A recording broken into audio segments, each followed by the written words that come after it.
Hey everyone, in this video I'll be showing you how to turn on VC on Roblox. So guys, first of all you have to open Roblox app.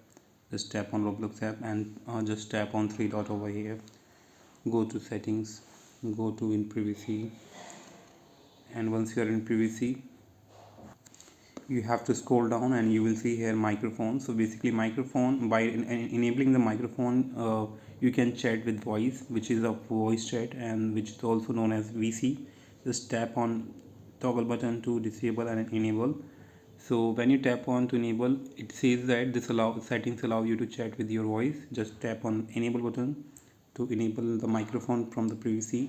Now if you want to turn on the voice chat, you just need to open any game that supports microphone as communication. Now to turn on the voice chat guys, you just need to tap on this mic or avatar side. Now you can see the variation in the mic. It means that Roblox is using a microphone. Now you can use this feature, which is a voice chat, to talk to anyone in the game. So yeah, hope you like it and thanks for watching. Bye bye.